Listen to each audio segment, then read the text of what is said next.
నమస్కారం. A1 TV Telugu first news వార్తలకు స్వాగతం. ముందుగా వార్తల్లోని ముఖ్యాంశాలు. రామతీర్థం గిరి ప్రదక్షిణ మార్గం ప్రారంభించిన పవన్ కళ్యాణ్. శ్రీరామనవమి సందర్భంగా భక్తులకు కొత్త సౌకర్యం. 3.7 కిలోమీటర్ల మార్గంతో భక్తులకు సౌలభ్యం. పర్యాటకాభివృద్ధికి దోహదం చేసే కొత్త మార్గం ప్రారంభం.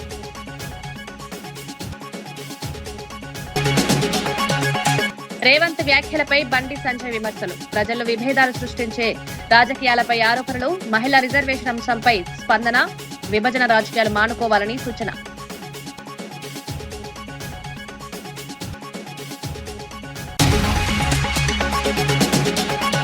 బాధితురాలని పరామర్శించిన మహిళా కమిషన్ చైర్పర్సన్. కాకినాడ ఘటనపై స్పందించిన రాయపాటి శైలజ. బాధితురాలి ఆరోగ్య పరిస్థితిపై సమీక్షించిన అధికారులు. కేసులో నిందితులపై కఠిన చర్యలు తీసుకుంటామని హామీ.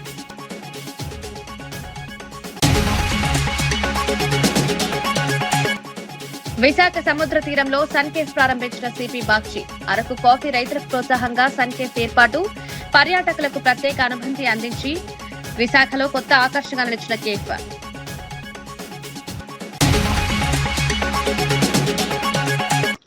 విశాఖపట్నం పాండురంగాపురంలో అత్యాధునిక సౌకర్యాలతో రూపొందించిన సన్కేఫ్ ను నగర పోలీస్ కమిషనర్ డాక్టర్ శంఖప్రతా బాక్షి ప్రారంభించారు.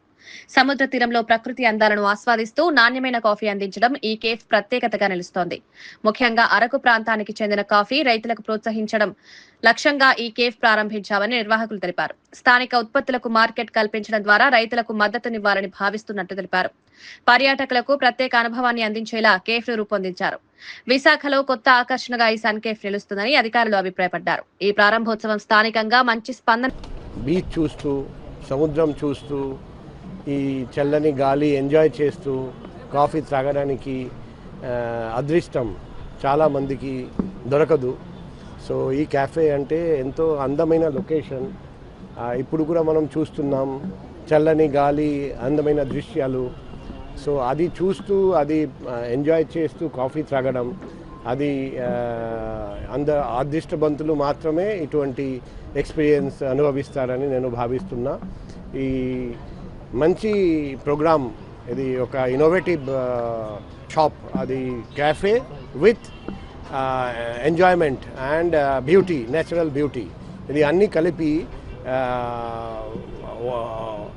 మన ప్రేక్షకులకు, మన గెస్ట్కి, వైజాగ్ వాసులకు ఇది ఇవ్వడం ఇక్కడ ఈ సన్ క్యాఫేలో, అది మన అందరికీ చాలా ఆనందంగా ఉంది. ఇప్పుడు క్యాఫే. బీజేపీ నేత, కేంద్ర మంత్రి బండి సంజయ్ తెలంగాణ సీఎం రేవంత్ రెడ్డిపై ఘాటుగా స్పందించారు. ఉత్తర దక్షిణ విభజన వ్యాఖ్యలను ఎందుకు ప్రోత్సహిస్తున్నారని ప్రశ్నించారు. ప్రజల్లో విభేదాలు సృష్టించే ప్రయత్నం జరుగుతోందని ఆరోపించారు. పాలక పార్టీ ప్రజలను విడదీసే రాజకీయాలు చేస్తోందని విమర్శించారు. పార్లమెంటు, అసెంబ్లీలో మహిళలకు 33% రిజర్వేషన్ అంశాన్ని కూడా ప్రస్తావించారు. దాన్ని వ్యతిరేకించడం సరైంది కాదన్నారు. ఈ వ్యాఖ్యలతో రాజకీయంగా చర్చ మొదలైంది.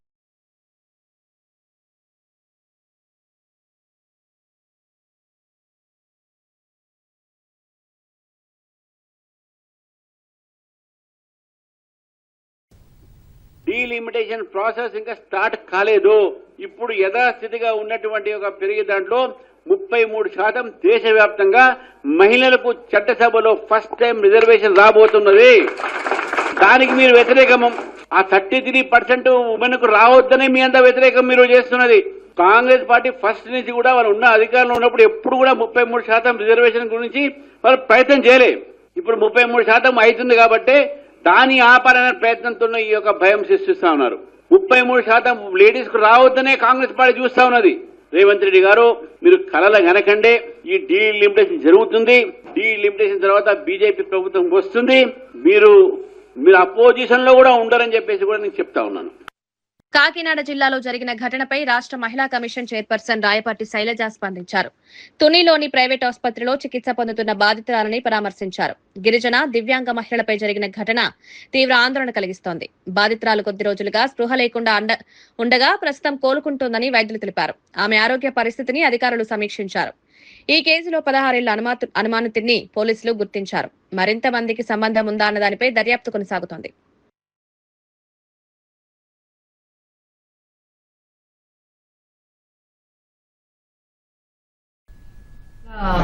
మహిళ మీద అత్యాచారం జరిగింది. తను తోటలోకి వెళ్ళినప్పుడు ఫిజికల్లీ డిసేబుల్, తను మూగా చెవిటి.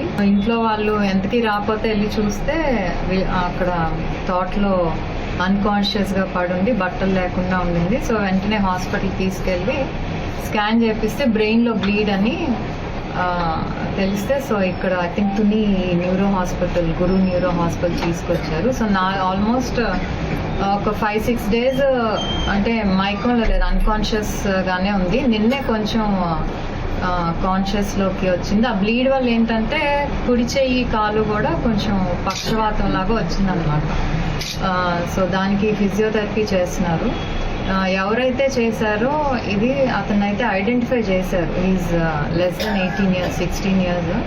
కాకపోతే ఇంకా విక్టిమ్ ఇంకా పూర్తిగా కాన్షియస్ లోకి రాలేదు. అంటే తనతో కూడా అందరూ కమ్యూనికేట్ చేయలేరు, ఒక్క ఫ్యామిలీ తప్పితే. నిన్న కొంచెం పిక్చర్ చూపిస్తే ఐడెంటిఫై చేసి రియాక్ట్ అయింది. ఈ రోజు మళ్ళీ కొంచెం ఇప్పుడు మాట్లాడించాను తెలుసు, ఇంకొంచెం డ్రౌజీగా ఉంది. ఎందుకంటే ఇంకా ఫుల్ గా హెడ్ ఇంజరీ కాబట్టి minimum it will take time. అయితే ఇప్పుడు గవర్నమెంట్ ఉన్న యాటిట్యూడ్ ఏదైతే చాలా క్లియర్ గా చెప్తున్నారు, ఆడవాళ్ళ జోలికి వస్తే అదే ఆఖరి రోజు అని. దాని వల్ల కానివ్వండి, పోలీసింగ్ వల్ల కానివ్వండి, మన స్టేట్ లో ఏదైతే తీసుకుంటున్నారో వీటి వల్ల రోడ్స్ మీద క్రైమ్ తగ్గిపోయింది. అది ఎనీవన్ కెన్ సే. ఎవరు చేసినా కూడా వాళ్ళని ఇది చేయడానికి మాకైతే ఫ్రీ హ్యాండ్ ఉంది, అదొక్కటి చెప్పగలను నేను. వాణిజ్య గ్యాస్ సరఫరాపై కేంద్ర ప్రభుత్వం కీలక నిర్ణయం తీసుకుంది. కమర్షియల్ ఎల్పీజీ సరఫరాను 20% నుంచి 50% పెంచినట్లు ప్రకటించింది. హోటళ్లు, క్యాంటీన్లు, వలస కార్మికులకు ప్రాధాన్యం ఇవ్వాలని రాష్ట్రాలకు సూచించింది. చిన్న వినియోగదారుల కోసం 5 కిలోల సిలిండర్లను పంపిణీ చేయాలని నిర్ణయించింది. మొత్తం 26 రాష్ట్రాలకు 22,000 టన్నుల ఎల్పీజీ కేటాయించింది. ఈ నిర్ణయం వల్ల చిన్న వ్యాపారులకు ఉపశమనం లభించనుంది. గ్యాస్ అందుబాటు మెరుగుపడుతుందని అధికారులు భావిస్తున్నారు. సరఫరా వ్యవస్థను బలోపేతం చేసే దిశగా ఈ చర్యలు తీసుకుంటున్నారు. LPG से PNG पर शिफ्ट हुए हैं। इसके अलावा 2.5 लाख नई एप्लीकेशन या रजिस्ट्रेशन भी प्राप्त हुए हैं। LPG के संबंध में यहाँ पर भी कोई डिस्ट्रीब्यूटरशिप पर कोई ड्राई आउट नहीं है।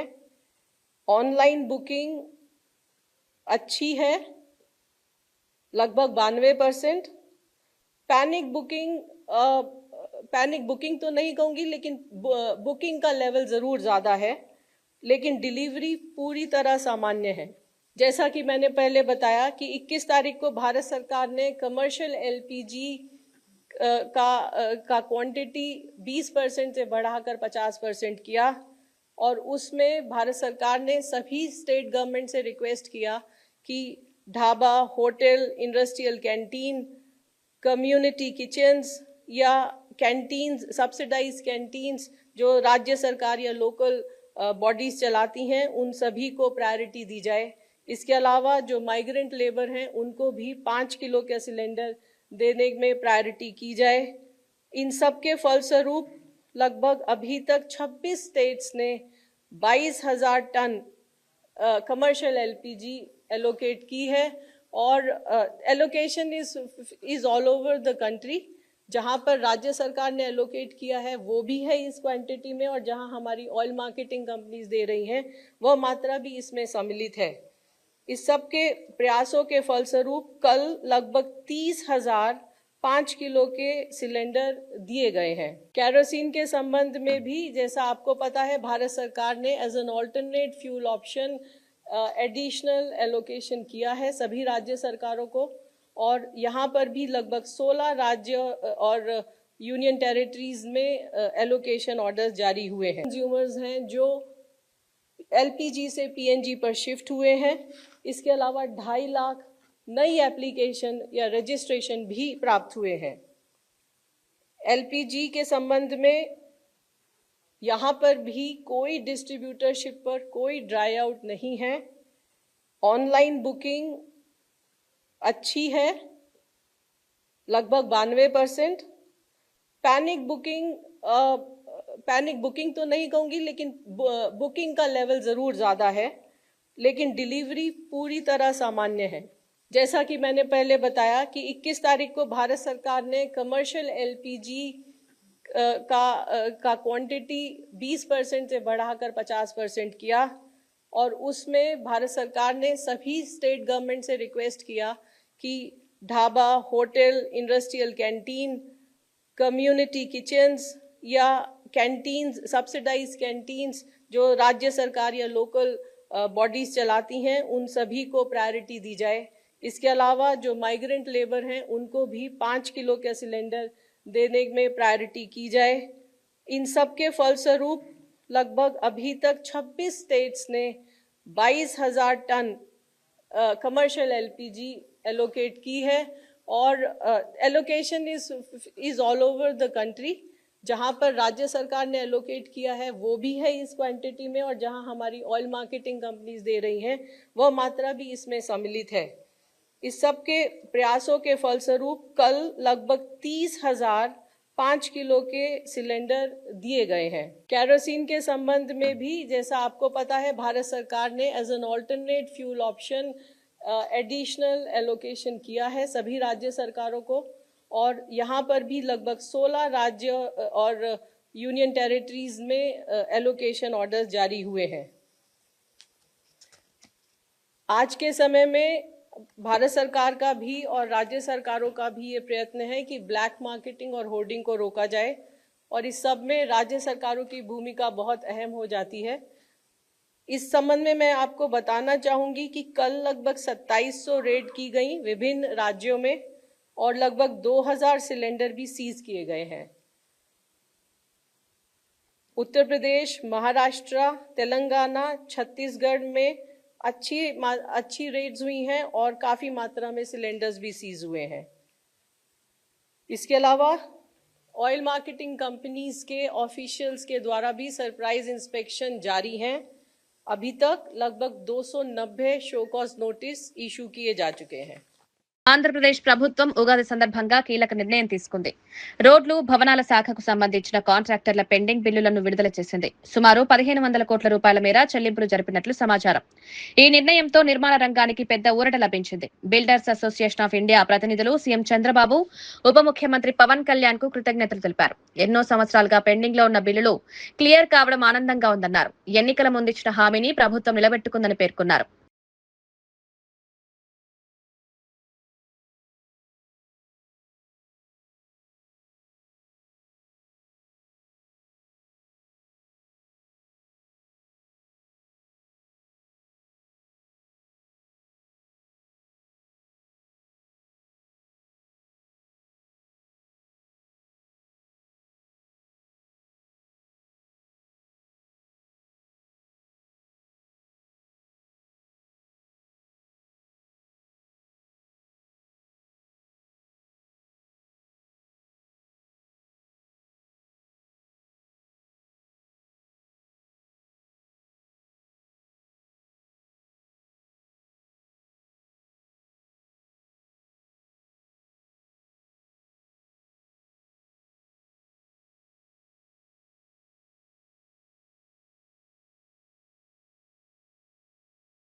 చిత్తూరు జిల్లా ఐరాల మండలం కాణిపాకం గ్రామంలో వాహన పార్కింగ్ టెండర్ ఈసారి రికార్డు ధర పలికింది. మొత్తం 18 మంది పోటీ పడగా గతేడాది కంటే సుమారు 90 లక్షలు అధికంగా 3.2 కోట్లకు టెండర్ ఖరారైంది. కాణిపాకానికి చెందిన సెల్వం ఈ టెండర్ను దక్కించుకున్నారు.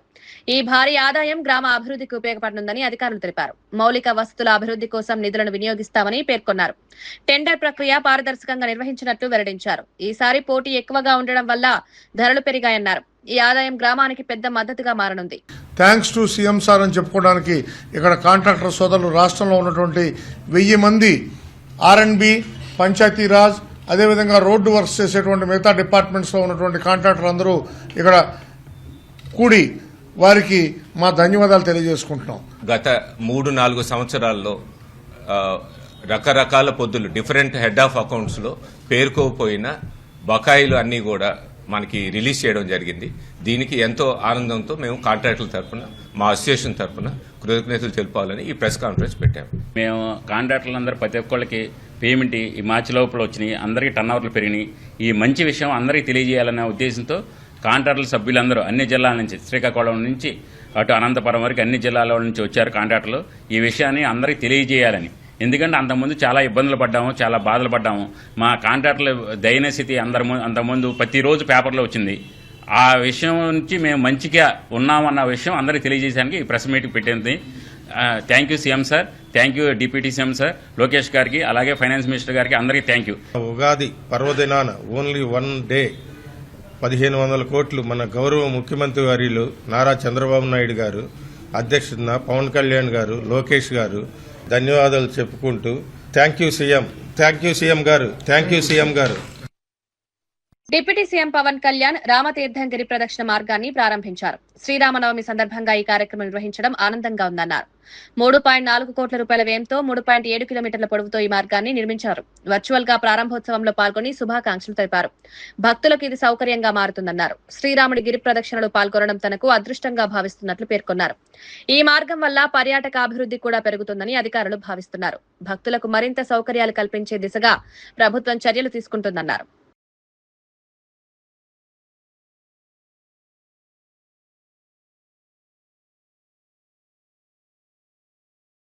హైదరాబాద్ మియాపూర్ ప్రాంతంలో భారీ ట్రాఫిక్ జామ్ ఏర్పడింది. మదినాగుడి నుంచి చందానగర్ మార్గంలో దాదాపు 2 కిలోమీటర్ల మేర వాహనాలు నిలిచిపోయాయి. ఉదయం నుంచి హైడ్రా సిబ్బంది వరద నీటిని తొలగించే పనుల్లో నిమగ్నమయ్యారు. అదే సమయంలో సమీపంలోని పెట్రోల్ బంక్ వద్ద భారీ రద్దీ నెలకొంది. ఈ 2 కారణాల వల్ల ట్రాఫిక్ తీవ్రంగా ప్రభావితమైంది. వాహనదారులు గంటల పాటు ఇబ్బందులు పడ్డారు. పరిస్థితిని నియంత్రించేందుకు ట్రాఫిక్ పోలీసులు చర్యలు చేపట్టారు. రహదారులపై రద్దీ తగ్గించేందుకు మార్గ మార్పులు చేపట్టారు. ఈ ఘటనతో ప్రయాణికులు తీవ్ర అసౌకర్యానికి గురయ్యారు.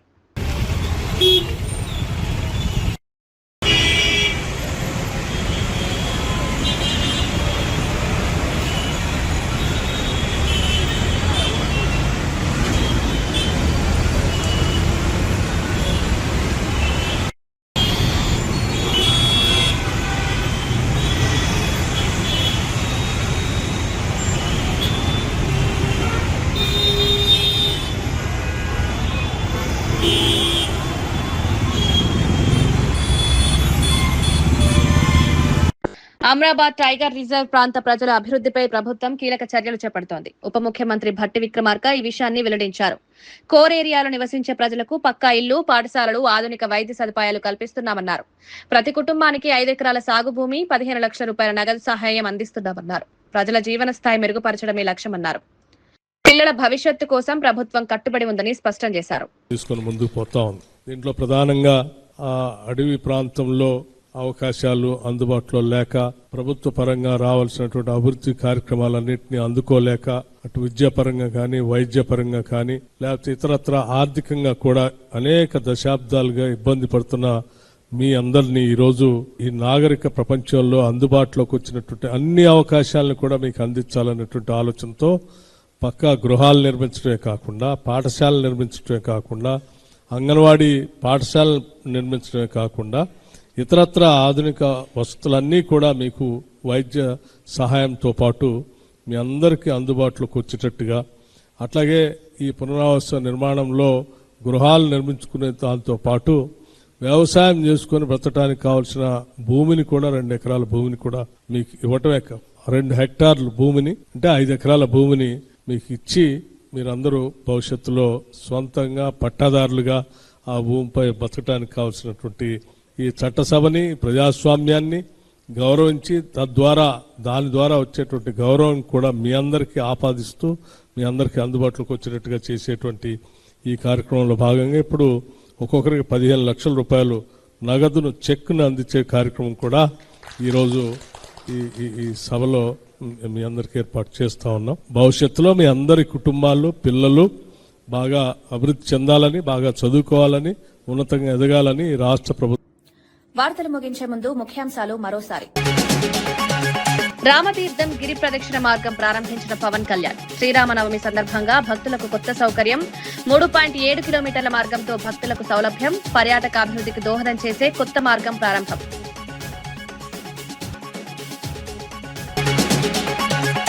రేవంత్ వ్యాఖ్యలపై బండి సంజయ్ విమర్శలు. ప్రజల్లో విభేదాలు సృష్టించే రాజకీయాలపై ఆరోపణలు. మహిళా రిజర్వేషన్ అంశంపై స్పందన.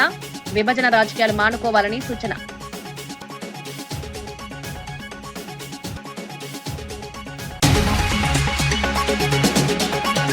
బాధితురాలిని పరామర్శించిన మహిళా కమిషన్ చైర్పర్సన్. కాకినాడ ఘటనపై స్పందించిన రాయపాటి శైలజ. బాధితురాలి ఆరోగ్య పరిస్థితిపై సమీక్షించిన అధికారులు. కేసులో నిందితులపై కఠిన చర్యలు తీసుకుంటామని హామీ.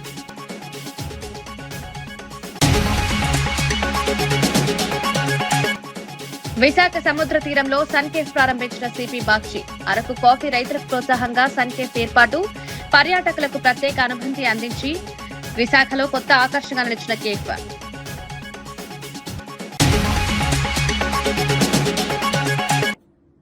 ఇవి ఈనాటి వార్తా విశేషాలు. మరో బులెటిన్లో మళ్ళీ కలుద్దాం. నమస్కారం.